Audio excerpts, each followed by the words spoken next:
ایک زازان نام کا نا گویا تھا، آواز بڑی سریلی تھی۔ شراب خانے میں جب محفلیں سجتی تھی تو معاذ اللہ وہ گانے گایا کرتا تھا، سریلی آواز تھی۔ حضرت عبداللہ ابن مسعود حضور کے صحابی، حضور نے فرمایا عبداللہ ابن مسعود اسی طرح قرآن پڑھتے ہیں جس طرح میرے اوپر نازل ہوا تھا۔ حضرت عبداللہ ابن مسعود نا چھوٹا قد اور پتلی پتلی ٹانگیں تھی حضرت عبداللہ ابن مسعود کی۔ ایک دن درخت پہ چڑھے ہوئے تھے تو کچھ لوگوں نے نا، بچے کرتے ہیں نا مذاق، معاذ اللہ کچھ نے کہا کتنی پتلی ٹانگیں۔ اللہ کے محبوب علیہ السلام نے فرمایا قیامت کے دن عبداللہ ابن مسعود کی ٹانگوں کا وزن احد پہاڑ سے بھی زیادہ ہوگا۔ زبردست صحابی ہے، اور حضور نے فرمایا میں نے جس کو گورنر بنایا، کسی جگہ امیر بنایا، مشورہ کر کے بنایا، اگر میں کسی کو بغیر مشورے کے امیر بناتا تو عبداللہ ابن مسعود کو بناتا۔ حضرت عبداللہ ابن مسعود گزر رہے تھے تو وہ جو زازان نام کا گویا تھا وہ گانے گا رہا تھا، سریلی آواز کانوں میں آئی، کھڑے ہو کے کہنے لگے کون ہے؟ کہا جناب زازان نام کا گویا ہے۔ مصطفیٰ کریم کے شانوں والے غلام کی زبان سے لفظ نکلے، کتنی سونی آواز ہے، کاش یہ قرآن پاک کی تلاوت کرتا۔ اللہ اکبر، کاش کوئی ایسا ہو تو صحیح جو ہمیں کہے کہ کاش یار تو قرآن پڑھتا، کتنی سونی آواز ہے، کاش تو نعت پڑھتا۔ کوئی کہے تو صحیح، کوئی کہتا ہی نہیں، کوئی کہتا ہی نہیں کتنا سونا چہرہ ہے، کاش اس پہ داڑھی ہوتی، کوئی کہتا ہی نہیں میری ملت کے جوانوں۔ حضرت عبداللہ ابن مسعود کہنے لگے کاش یہ قرآن پاک پڑھتا، یہ کہہ کے چلے گئے۔ باہر وہ نکلا نا، جب سارے لوگ باہر نکلے اس معاذ اللہ بری مجلس سے، تو چیم گوئیاں ہو رہی تھی کہ آج تو یہاں حضرت عبداللہ ابن مسعود بھی آئے تھے۔ تو زازان سے کسی نے کہا کہ آج نا حضرت عبداللہ ابن مسعود نے تیری آواز سنی، تیری آواز۔ تو وہ کہہ رہے تھے کاش اتنی سونی آواز سے قرآن پڑھتا تو مزہ آتا، کاش۔ وہ کہنے لگا نبی پاک کے صحابی نے میرا نام لیا ہے، گویا ہو کے میرا ذکر کیا ہے، حضرت عبداللہ ابن مسعود نے میرا نام لے کے کہا کہ کاش میں قرآن پڑھتا۔ وہ میرے لیے کہا مصطفیٰ کے صحابی نے، حضور سے قرآن سیکھنے والے کی خواہش ہے کہ میں قرآن پڑھوں۔ دوڑے گئے، کدھر ملیں گے عبداللہ ابن مسعود؟ فلاں فلاں جگہ غسل کیا، وضو کیا، پیروں میں لگ گئے جا کے، کہنے لگے سونیا جس کے قرآن پڑھنے کی تعریف مدینے والے کریں، وہ میرے بارے میں کہے کہ مجھے قرآن پڑھنا چاہیے تھا، آج سے میں نے ٹھوکر ماری سارے گانوں کو، سکھاؤ مجھے قرآن، میں قرآن ہی پڑھا کروں، میں قرآن پڑھوں گا، میں پڑھ پڑھ کے سناؤں گا، لوگ میری زبان سے اللہ کے کلام کی تلاوت سنا کریں گے۔ کوئی بیٹھا ہوا مجھے دور دعا دیتا ہے، میں ڈوبتا ہوں سمندر اچھال دیتا ہے۔ دیکھیں نا، انسان پر اگر کوئی شخص نیکی کر دیتا ہے، احسان کر دیتا ہے، تو انسان اس کے سامنے پھر گردن نہیں اٹھا سکتا، یار یہ میرے مشکل وقت کا دوست ہے، اس نے میرے ساتھ نیکی کی، کبھی بھی گردن نہیں اٹھائے گا، جھکا کے رکھے گا۔ تو اگر عام کوئی نیکی کر دے تو اس کے سامنے انسان کبھی گردن نہیں اٹھاتا، تو جو رب ساری نعمتیں عطا فرمائے، جو کہے کہ تیری تخلیق میں نے کی، تجھ سے پہلوں کو بھی پیدا میں نے کیا، تیرے لیے زمین کا بچھونا بھی میں نے بچھایا، آسمان کی چھت بھی میں نے لگائی، تیرے لیے زمین سے ساری اناج کو، پھل کو، کھیتیوں کو نکالا بھی تیرے لیے، اب تو اس طرح کر کہ تو میری عبادت کر، تو میری بارگاہ میں جھک جا۔ بہت سارے نشے لوگوں کو لگے ہوئے ہوتے ہیں، ہر آدمی کوئی نہ کوئی نشہ کرتا ہے، کوئی دولت کا کرتا ہے، کوئی شہرت کا کرتا ہے، کوئی اپنی تعریف کا نشہ کرتا ہے، دو چار لوگوں سے تعریف سن کے مطمئن ہو جاتا ہے۔ ناراض تو نہیں ہو گیا اس جملے سے؟ آپ کرتے ہیں لوگ دولت کا نشہ بھی، یہ جب نقصان ہوتا ہے تو بندے بیمار نہیں ہو جاتے؟ پیسے ڈوب جاتے ہیں تو لوگ بیمار نہیں ہو جاتے؟ تو اس کا مطلب یہ ہوتا ہے کہ نشہ ٹوٹ گیا ہے۔ اب بہک ہوئے ہیں نا تھوڑے سے تو کانپتے ہیں، تڑپتے ہیں، پریشان۔ نشہ ہی اسی طرح ہی کرتا ہے نا، نہیں ملتا تو پریشان ہوتا ہے۔ یہ سارے نشے ہیں، مختلف قسم کا نشہ. ہم مانتے نہیں اس بات کو، تسلیم نہیں کرتے، کیونکہ تسلیم کرنا بڑا مشکل کام ہے.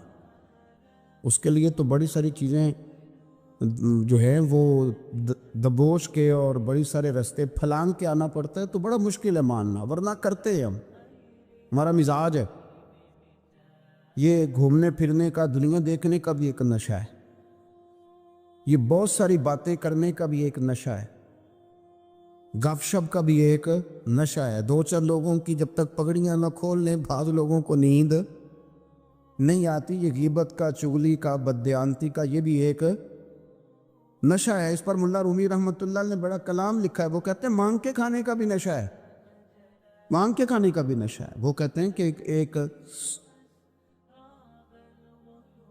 بھیک مانگنے والی خاتون تھی، تو بادشاہ کے پاس بھیک مانگنے آئی، تو بادشاہ کو پسند آ گئی، اس نے شادی کر لی. اب اس کو عادت تھی بھیک مانگ کے کھانے کی، تو وہ کنیزوں سے کہا کرتی تھی کہ فٹافٹ نہ روٹی لے کے آیا کرو، میں 2-3 دفعہ مانگوں تو پھر لایا کرو.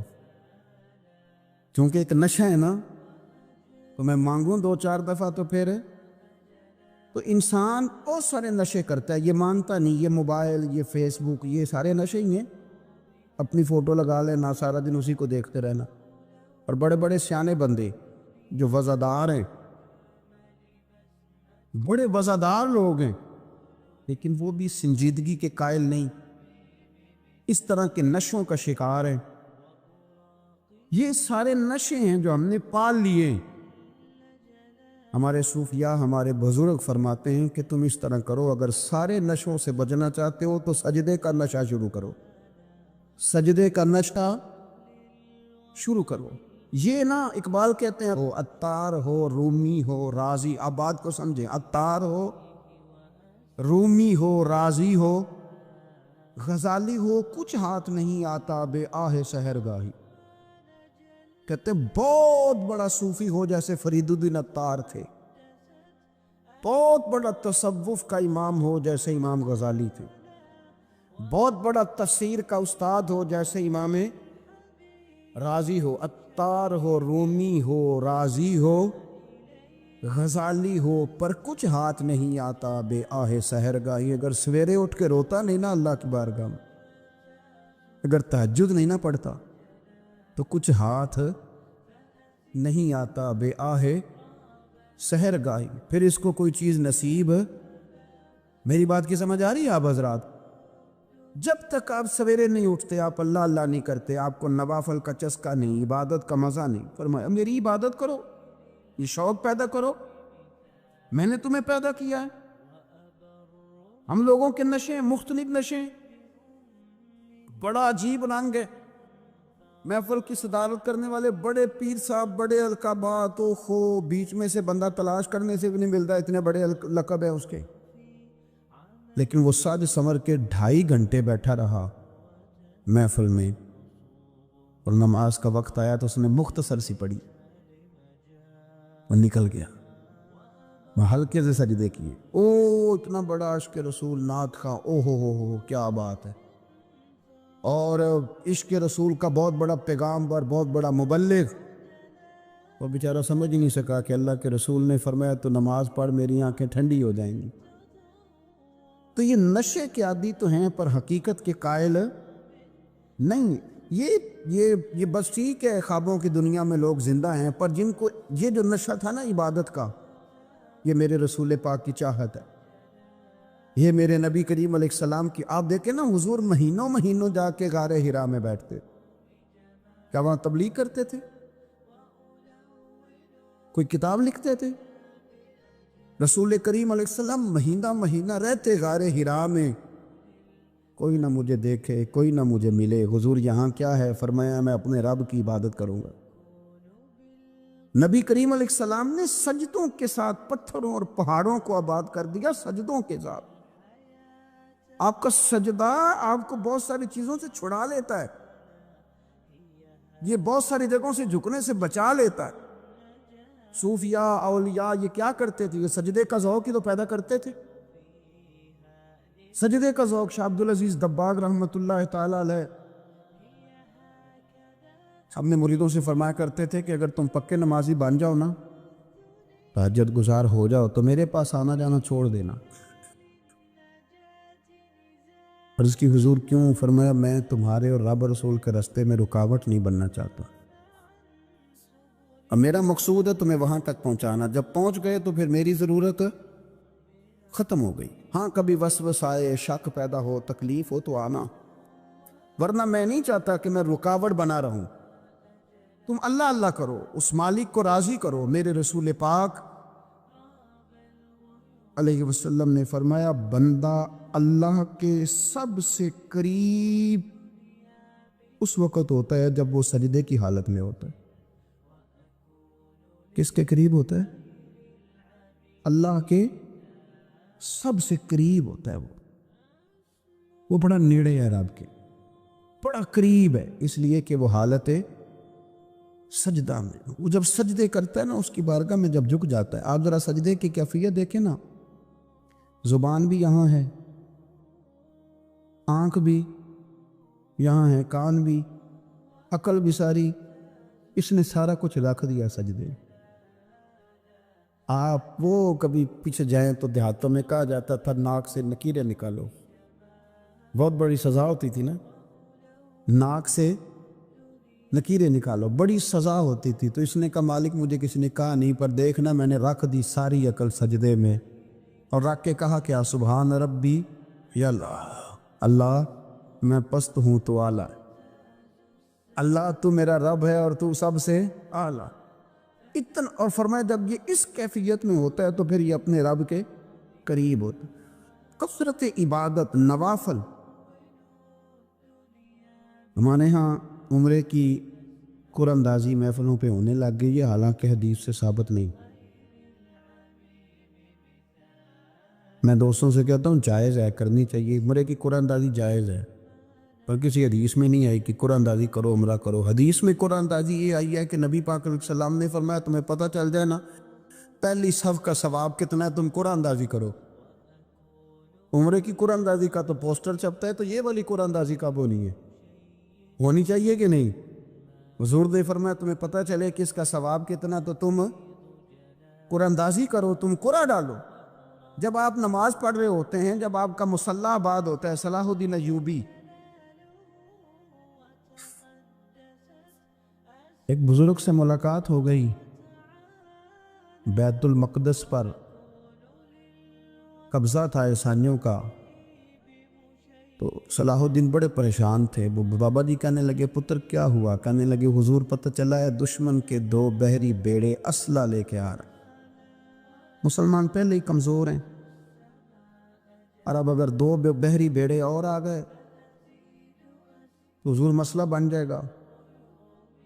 تو میں پریشان ہوں کہ کس طرح یہ کم مسئلے والی ہماری فوج ہے کیسے مقابلہ کرے گی۔ تو بابا جی کہنے لگے پتر اس طرح کرنا، آج رات تو بھی دعا کرنا اور میں بھی کروں گا،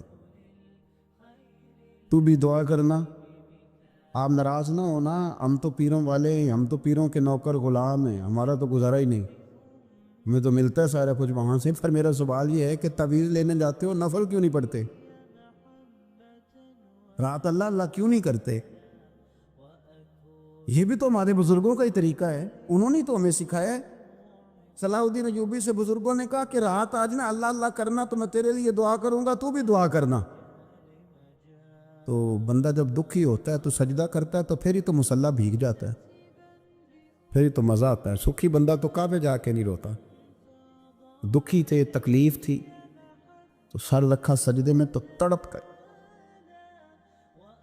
اور وہ بابا جی کہتے ہیں میں مسجد آیا تو صلاح الدین چیخے مار کے رو رہا تھا اور کہہ رہا تھا مالک میں کوئی اپنی شان کے لیے تو نہیں نہ لڑ رہا، اللہ کو میں کوئی قبضوں کے لیے تو نہیں لڑ رہا، مالک تیرے لیے لڑ رہا ہوں، مجھے بے آبرو نہ کرنا، میری مدد فرمانا۔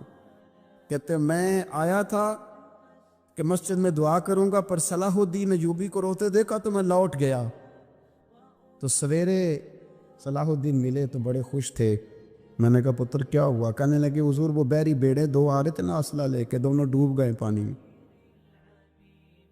پانی میں ڈوب گئے۔ تو بابا جی کہنے لگے صلاح الدین وہ پانی میں نہیں ڈوبے، وہ تیرے آنسوؤں میں ڈوب گئے، وہ غرق ہو گئے، وہ جو تو نے مصلی بات کیا تو وہ تیرے آنسوؤں میں ڈوب گئے، وہ غرق ہو گئے، وہ تباہ، اتنے قیمتی تھے تیرے آنسو کے بہا لے گئے دشمن کے بحری بیڑوں کو۔ میرے بھائی ٹھیک ہو گیا جی، میرے عزیز سمجھ لیں اس بات کو ہمیشہ کے لیے، اور اس پر غور کرنے اچھے طریقے سے کہ میرے رسول کریم سید عالم صلی اللہ علیہ وسلم نے نا ہماری توجہ دلائی، حضور نے ہمیں بتلایا، ہمارا ذوق بڑھایا عبادت کی طرف۔ ایک صحابی تھے حضرت ابو فاطمہ رضی اللہ تعالیٰ عنہ، یہ ترمذی شریف کی حدیث ہے۔ نبی پاک علیہ السلام نے فرمایا، ابو فاطمہ قیامت کے دن مجھ سے جلدی ملنا چاہتے ہو کہ دیر کے ساتھ؟ تو کہنے لگے، حضور کون ہوگا جو دیر سے ملنا چاہے؟ ہم نے تو جان دے دی وعدہ دیدار پر۔ اعلیٰ حضرت فرماتے ہیں جان دے دی وعدہ اور نقد اپنا دام ہو ہی جائے گا۔ مجھے لگتا ہے کہ یہ سودا نقد و نقد ہو جانا ہے، چونکہ ہم نے جان دے دی وعدہ دیدار پر۔ آپ نے وعدہ کیا تھا کہ مریں گے تو پھر زیارت ہوگی، تو مر گئے ہم زیارت کی خاطر۔ جان دے دی وعدہ دیدار پر، تو نقد اپنا دام ہو ہی جائے گا۔ اے رضا، ہر کام کا ایک وقت ہے، دل کو بھی آرام ہو ہی جائے گا۔ تو حضرت ابو فاطمہ رضی اللہ تعالیٰ عنہ سے نبی پاک صلی اللہ علیہ وسلم نے فرمایا، جلدی ملنا چاہتے ہو کہ دیر سے؟ عرض کی، حضور فٹافٹ ملنا ہے، میں نے قیامت کے دن آپ سے جلدی ملنا ہے۔ تو نبی پاک علیہ السلام نے فرمایا، پھر اس طرح کرنا، دنیا میں رہ کے سجدے زیادہ کرنا، پھر سجدے زیادہ کرنا، قیامت میں ملاقات جلدی ہو جائے گی، قرب ملے گا تمہیں۔ اپنے بچوں کے اندر لیکن نا ہم شوق پیدا کرتے ہیں، ہمیں صحیح لفظ نہیں بولنے آتے، پر ہم بچوں میں شوق پیدا کرتے ہیں کہ پتر ڈاکٹر بن جائے گا تو بڑا نفع کرے گا، تو لوگوں کی خدمت کرے گا، ملک و ملت کی خدمت کرے گا، تیرے ابا کا نام روشن ہوگا، تیرے دادا کی تعریفیں ہوگی۔ ہم یہ ذوق پیدا کرتے ہیں، ہم اپنے نوجوانوں کے اندر یہ فکر پیدا کرتے ہیں، انہیں ہم سمجھاتے ہیں کہ میاں جب تم پڑھو گے، محنت کرو گے تو فلاں آدمی کی طرح تمہارا نام ہوگا۔ یہ جتنا ذوق ہم بچوں کے اندر ان چیزوں کو پیدا کرتے، ہمیں حکم ہے کسی طرح ہم ذوق پیدا کریں کہ پتر نماز پڑھے گا تو اللہ راضی ہو جائے گا، تو سجدہ کرے گا۔ دیکھیں نا میرے رسول کریم علیہ السلام نے فرمایا 7 سال کے بچے کو مسجد لے کے جاؤ، یعنی اسے شوق دلاؤ، اس کے اندر یہ خاصیت پیدا کرو کہ اس کا دل کرے مسجد میں جانے، اس کے اندر یہ خصوصیات لاؤ کہ وہ ہمارے ہاں نا ہر چیز کو پروموٹ کیا جا رہا ہے، ہر چیز کو، یعنی سر سنگیت سکھانے کے لیے اکیڈمیاں بن گئی ہیں، ہر شے پروموٹ ہو رہی ہے۔ عبادت کا جذبہ کم ہوتا جا رہا ہے، اللہ کا ذوق ہمارے اندر نہیں رہا، اور اتنا مشکل ہم نے اپنے لیے بنا لیا ہے کہ وہ بندہ جو بڑی زبردست مذہبی گفتگو کر رہا تھا اور تگڑی بات کر رہا تھا، کیا بات ہے، لیکن نماز کے بارے میں کمزوری دکھا جاتا ہے، نوافل کے بارے میں وہ چپکے سے نکل جاتا ہے۔ امام احمد بن حنبل رحمۃ اللہ تعالی علیہ، مسند امام احمد بن حنبل 14 جلدوں میں ہے مارکیٹ میں، اور مجھے تو خیر پسندی بڑی ہے، میں نے کئی دفعہ پڑھی ہے، اور کیا بات ہے امام احمد بن حنبل کی، کیسے تگڑے قسم کے محدث تھے، اور اللہ نے کتنا انہیں اعزاز عطا فرمایا ہوا۔ یہ کوڑے بھی کھاتے تھے دین کی خاطر، سارا کرتا لہو سے بھر بھی جایا کرتا، بڑا اعزاز والا شخص تھے، بڑے اعزاز والے، حدیثیں جمع کرنا، حدیثیں لکھنا، حدیث پڑھانا، سارا دن رہتے تھے، کہہ سکتے تھے کہ میں کر تو رہا ہوں کام، اور حدیث بھی موجود ہے کہ عالم عابد سے افضل ہوتا ہے، پر اس کے باوجود امام احمد بن حنبل رحمۃ اللہ علیہ 300 نفل فرض نمازوں کے علاوہ پڑھا کرتے، 300 نوافل روز پڑھا کرتے تھے۔ ان کے بیٹے نے کہا ابا جی مکان خریدنا ہے تو وہ جگہ کہاں کر کے لوں، بہت ساری آبادیاں، تو فرمایا پتر وہاں لینا جہاں مسجد قریب ہو۔ میرے رسول کریم سید عالم صلی اللہ علیہ وسلم اتنا پسند کرتے مسجد کو، اتنا پسند کرتے نماز کو، کہ رسول کریم صلی اللہ علیہ وسلم تہجد کی نماز بھی پڑھتے، پھر حضور فجر کی نماز بھی پڑھتے، نبی پاک وتر کو الگ کر کے پڑھتے، عشاء کے ساتھ نہیں پڑھتے۔ یہ تو ہم اس لیے اجازت دی ہمارے بزرگوں نے کہ بعد میں اٹھے گا کون علیحدہ وتر پڑھنے کے لیے، عشاء کے ساتھ پڑھ لیں، وطر پڑھتے، تہجد پڑھتے، فجر پڑھتے، اشراق پڑھتے، چاشت پڑھتے، پھر مغرب کی نماز کے بعد 6 رکعت اوابین پڑھتے، پھر رات کو صلاۃ اللیل پڑھتے۔ سیدہ عائشہ صدیقہ کہتی ہیں زمانہ سو جاتا اور میرے رسول مصلی بچھا کے کھڑے ہو جاتے۔ او یار، کھیتی باڑی کر کے نہیں، محنت مزدوری کر کے نہیں، جناب عائشہ کہتی ہیں میں یہ بھی دیکھتی کہ حضور ایک آیت شروع کرتے تو ساری رات اسی کو پڑھتے، اور میری نظر جاتی تو قدم مبارک پہ ورم آ جاتا۔ یار نماز پڑھ پڑھ کے، اتنی مشقت کر کے، اتنی جد و جہد کر کے ورم آ گیا، یا رسول اللہ اتنی محنت کیوں کرتے ہو؟ فرمایا افلا اکون عبدا شکورا، کیا میں اپنے رب کا شکر گزار بندہ نہ بنوں؟ صحابہ کا ذوق عبادتوں کا، ریاضتوں کا، تلاوتوں کا، طبیعت ہے ان کی۔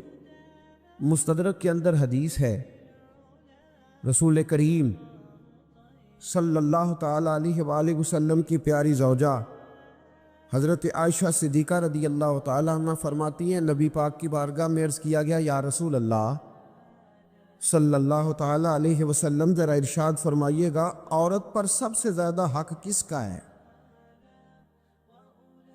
حضور ذرا بتلائیے گا عورت پر سب سے زیادہ حق کس کا ہے؟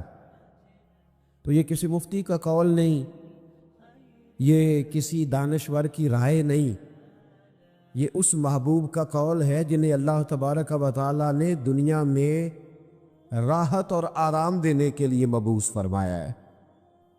یا رسول اللہ صلی اللہ علیہ وسلم عورت پر سب سے زیادہ حق کس کا ہے؟ تو حضور نے فرمایا اس کے خامن کا۔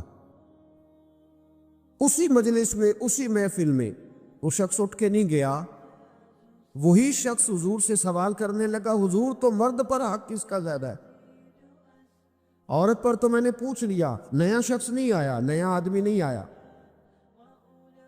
اسی نے اسی مقام پر اسی جگہ کھڑے ہو کے سوال کیا کہ یا رسول اللہ صلی اللہ علیہ وسلم اب یہ بھی ارشاد فرما دیجئے کہ مرد پر سب سے زیادہ حق کس کا ہے؟ نبی پاک نے فرمایا اس کی ماں کا۔ عورت پر سب سے زیادہ حق کس کا ہے؟ اس کے شوہر کا۔ اور مرد پر سب سے زیادہ حق کس کا ہے؟ اس کی ماں کا۔ یہ حقوق، یہ تعین ہے جو نبی پاک صلی اللہ علیہ وسلم نے کر کے دیا۔ یہ حقوق کی وہ والی وضاحت ہے، اور یہ ہر آدمی کا وہ والا مقام ہے جو میرے محبوب علیہ الصلوۃ والسلام نے اپنی امت کو خود بتایا ہے کہ یہ اس کی جگہ ہے اور یہ اس کی جگہ ہے۔ اب یہاں ایک بات اور قابل غور ہے، مرد کے عورت پر بھی حقوق ہیں، عورت کے مرد پر حقوق ہیں۔ انشاءاللہ تعالیٰ ایک موضوع آ رہا ہے، اس میں ان چیزوں کی کچھ زیادہ وضاحت کروں گا، یہاں صرف اشارہ دیتا ہوں۔ نبی پاک صلی اللہ علیہ وسلم کی خدمت میں ایک عورت حاضر ہوئی، اس نے عرض کی یا رسول اللہ صلی اللہ علیہ وسلم مجھے بتائیے گا مرد کے کیا حقوق ہیں، اگر میں ادا کر سکتی ہوں تو شادی کروں، حضور ذرا بتلائیے گا۔ تو یہ حدیثیں ہم نے بیٹیوں کو رٹانی ہے، یہ حدیثیں ہم نے بہنوں کو یاد کرانی ہے۔ میرے نبی پاک علیہ الصلوۃ والسلام سے پوچھا، امام حاکم نے لکھا ہے کتاب البر کے اندر، اس کو ابن جوزی علیہ الرحمٰن نے نقل کیا ہے، یا رسول اللہ صلی اللہ علیہ وسلم مجھے بتائیے گا خامند کے حقوق کیا ہے؟ اور خاتون عرض کرتی حضور اگر تو میں ادا کر سکتی ہوئی تو نکاح کروں گی ورنہ نہیں کروں گی۔ اللہ کے رسول صلی اللہ تعالی علیہ وآلہ وسلم نے ارشاد فرمایا بھئی بات یہ ہے کہ اگر خامند کے جسم سے پیپ نکلے، ریشہ نکلے اور خون نکلے، عورت اپنی زبان سے صاف بھی کرے تو پھر بھی خامند کا حق ادا نہیں ہوتا۔ اور نبی پاک صلی اللہ علیہ وسلم نے وضاحت کر دی، کسی جگہ آپ کو نہیں ملے گا کہ اللہ کے محبوب نے فرمایا ہو کہ میں اگر سجدہ جائز ہوتا تو میں لوگوں سے کہتا مجھے کرو، یہ کہیں نہیں فرمایا، حالانکہ امام الانبیاء ہیں۔ محبوب اس حدیث میں فرمانے لگے سنو، اگر خدا کے علاوہ کسی کو سجدہ جائز ہوتا تو میں عورت کو کہتا کہ اپنے خامد کو سجدہ کرے، میں کہتا عورت کہ وہ اپنے خامد کو سجدہ کرے، تو نبی پاک صلی اللہ علیہ وسلم نے وضاحت کر دی، فرمایا کہ اگر تو یہ والے حق تو ادا کر سکتی ہے تو نکاح کر۔ وہ خاتون بڑی سمجھدار تھی، فوراً بول اٹھی، کہنے لگی حضور میں نہیں حق ادا کر سکتی، لہٰذا میں نکاح نہیں کروں گی۔ میرے عزیز، عورت کو ذمہ داری سونپی۔ پھر میرے نبی پاک صلی اللہ تعالیٰ علیہ وسلم نے مرد کے لیے بھی ان حقوق کا تعین فرمایا، اور اللہ کے رسول صلی اللہ تعالیٰ علیہ وسلم سے جب پوچھا گیا کہ یا رسول اللہ صلی اللہ علیہ وسلم عورت کے حقوق کیا ہے، نبی پاک صلی اللہ تعالیٰ علیہ وسلم سے پوچھا گیا کہ یا رسول اللہ صلی اللہ علیہ وسلم عورت کا حق کیا ہے، تو نبی پاک نے فرمایا جیسا خود کھاؤ ویسا اسے بھی کھلاؤ، جیسا خود پہنو ویسا اسے بھی پہناؤ۔ اور حضور علیہ الصلوۃ والسلام نے فرمایا کبھی بھی عورت کے چہرے پر نہ مارنا، کبھی بھی اس کے ساتھ بغض نہ رکھنا، اسے کبھی بھی تکلیف نہ دینا، اور اسے اگر چھوڑنا ہوا تو اپنے گھر کے اندر چھوڑنا، یعنی اگر کچھ لمحے کے لیے ناراض ہونا ہوا تو اپنی ہی چھت کے نیچے نکالنا نہ، بھیجنا نہ۔ رسوائی ہوتی ہے جب وہ میکے جاتی ہے تو لوگ باتیں کرتے، اگر چھوڑنا ہوا تو اپنے ہی گھر میں چھوڑ لینا، کچھ لمحوں کو ناراض ہو لینا، کچھ ایسی بات کر لینا، لیکن جب اسے نکال دیتے ہو تو مسائل جیسا خود کھاؤ ویسا اسے بھی، جی جیسا خود کھاؤ ویسا اسے بھی۔ تو نبی کریم سید عالم صلی اللہ تعالیٰ علیہ وآلہ وسلم نے اس بات کی وضاحت کر دی۔ اب ایک بات جو قابل توجہ ہے جس پر میں آج خصوصی طور پر بات کرنا چاہ رہا ہوں، وہ یہ ہے کہ نبی پاک صلی اللہ علیہ وسلم نے یہ بھی بتا دیا کہ ماں کا بڑا حق ہے، اور حضور نے یہ بھی بتا دیا کہ بیوی کا بھی حق ہے، جو تم نے خود کھانا ہے اسے کھلانا ہے، جو خود پہننا ہے اسے۔ اب مسئلہ پتہ کیا ہوتا ہے، بیوی کا مطالبہ ہے کہ تو سوائے میرے کسی کی نہیں سنے گا، وہ کہتی ہے کہ چونکہ میں آئی ہوں سارا کچھ چھوڑ کے، اب سوائے میرے تو کسی اور کی نہیں سنے گا۔ اماں کہتی ہے کہ چونکہ پیدا میں نے کیا ہے، پرورش میں نے کی ہے، جوان میں نے کیا، تو حقوق میرے زیادہ ہیں۔ یہ حدیث اماں ضرور سنائے گی اگر اسے یاد ہوگی۔ اب اس کا نقصان یہ ہوتا ہے کہ اگر کسی عورت سے یہ پوچھا جائے کہ تو بتلا کہ بغیر ماں کے کوئی بچہ بڑا ہو سکتا تھا، تو اس نے پال پوس کے تجھے دیا ہے، تو تجھے کیسے کہہ سکتی ہے کہ تو کسی اور کی نہ سن؟ اور اگر اماں سے بندہ کہے کہ تو خود ہی گئی تھی اس کو دیکھنے، تو ہی اس کو لائی ہے، اب کس طرح کر کے یہ ممکن ہو سکتا ہے کہ خاتون خانہ جو نکاح کر کے آئی ہے، جس کے حقوق کا تعین خود نبی پاک صلی اللہ علیہ وسلم نے فرمایا، اس کو حق نہ دیا جائے؟ کچھ حقوق میاں بیوی کے ہیں، کوئی شخص وہاں بھی تقاضا نہ کرے، کوئی بہن تقاضا نہ کرے کہ میرا بھائی کسی بھی طور پر بیوی کی کوئی بات نہ مانے اور صرف وہ میری طرف ہی توجہ رکھے، کوئی ماں یہ تقاضا نہ کرے، اس لیے کہ اس کے حقوق بھی اللہ اور اس کے رسول نے بیان فرمائے۔ اور کوئی بیوی کسی جگہ یہ تقاضا قطعاً نہ کرے، کسی مقام پر یہ تقاضا نہ کرے کہ وہ کہے کہ تو بہن کی طرف نہیں دیکھے گا، تو اماں کی بات نہیں سنے گا۔ اس سے آگے بڑھ کر ایک اور بات ہے، اس پر بھی ضرور غور فرمائیے گا۔ اگر شوہر چاہتا ہے کہ میری بیوی میرے ماں باپ کی عزت کرے، ان کا اکرام کرے، اچھے لفظوں میں ان کو یاد کرے، تو بیوی کے ماں باپ بھی ماں باپ ہی ہوتے، اس کے بہن بھائی بھی بہن بھائی ہوتے۔ اگر تو ان کا نام اچھے لفظوں کے ساتھ پکارے گا، ہمارے معاشرے میں کچھ چیزیں شرم کا باعث ہے، کہتے مجھے شرم آتی ہے جملہ کہتے، لوگ چھیڑتے، بچے باتیں کرتے۔ میرے رسول پاک صلی اللہ علیہ وسلم نے فرمایا تیرے 3 باپ ہیں۔ یا رسول اللہ کون سے؟ فرمایا ایک وہ اس نے تجھے جنم دیا، پیدا کیا، جس کی صلب سے تو ہے، اور دوسرا وہ جو تیرا استاد ہے، جو تجھے خیر کی تعلیم دیتا، جس کی وجہ سے تو راہ راست پہ ہے، راہ حق پہ ہے، اور تیسرا فرمایا وہ تیرا باپ ہے جس نے اپنی بیٹی دے کے تجھے بیٹا بنایا ہے، تو اس کے حقوق کا تمہیں خیال کرنا۔ یہ کس طرح کی بات ہوئی کہ تو بیوی سے یہ تو تقاضا کرے کہ میں نے آج آ کے دیکھا ہے کہ میری اماں بیٹھی، تم نے روٹی نہیں پوچھی، اور جب اس کی اماں آئے تو پھر تیرے طور طریقے بدل جائیں، تیرا سٹائل ہی بدل جائے، تو ان کا نام لے تو تیری یا تو تیرے لبوں پر طنز یا ہنسی ہو، یا تیرے جملوں کے اندر سخت پن ہو. ایسا نہیں ہونا چاہیے. انسان کو ہر رشتے کو اس کی جگہ پہ رکھنا چاہیے، ہر رشتے کو اس کا مقام دینا چاہیے، ہر رشتے کو اس کا وقار دینا چاہیے. نبی پاک صلی اللہ علیہ وسلم تشریف فرماتی حضرت عائشہ صدیقہ کہ ایک بوڑھی عورت آ گئی. اس عورت نے جب آ کر کے دروازے پہ دستک دی اور جب وہ بولی نا، اس نے گفتگو کی، اس کے جملے محبوب کے سماعت اقدس سے ٹکرائے. کہتے اللہ کے محبوب جلدی سے اٹھ کے بیٹھ گئے.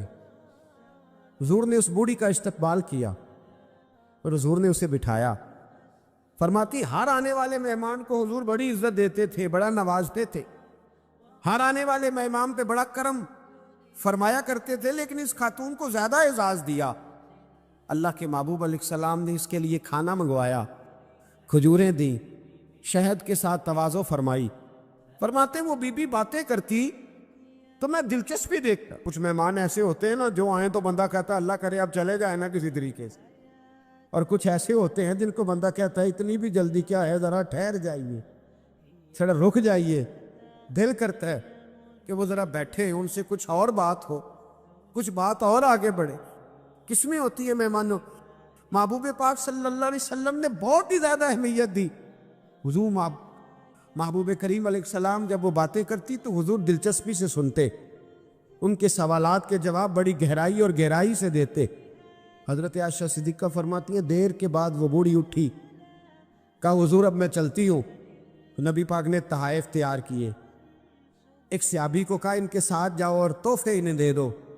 کہتے ہیں جب وہ بوڑھی چلی گئی تو میرے دل میں خیال آیا حضور اب مسجد جائیں گے، جب رات کو واپس آئیں گے نا پھر میں محبوب سے پوچھوں گی یہ خاتون کون ہے. لیکن حضرت عائشہ کہتی حضور تو گئے نہیں، لیٹ گئے. اور بڑی خوشگوار کیفیت میں نے دیکھی، حضور کی مقدس آنکھیں کھلی اور محبوب کے چہرے پر عجیب سی رعنائیاں. جناب عائشہ صدیقہ کہتی ہے میں آگے بڑھی اور میں نے قدموں پہ ہاتھ رکھ کے عرض رسول اللہ صلی اللہ علیہ وسلم مہمان تو روز آتے، حضور یہ کاشانہ نور ہے، یہاں روشنی لینے والے تو روز آتے، یہ کون سی بوڑھی تھی کہ آئی ہے تو آپ نے اتنا استقبال کیا ہے، اس انداز میں وقت دیا ہے. اور یا رسول اللہ صلی اللہ علیہ وسلم پھر میں آپ کی کیفیات دیکھ کون تھی؟ کہتے حضور اٹھ کے بیٹھے اور میں نے حضور کی آنکھوں میں آنسو چمکتے دیکھے. محبوب فرمانے لگے عائشہ یہ میری پہلی زوجہ سیدہ خدیجہ الکبریٰ کی سہیلی تھی.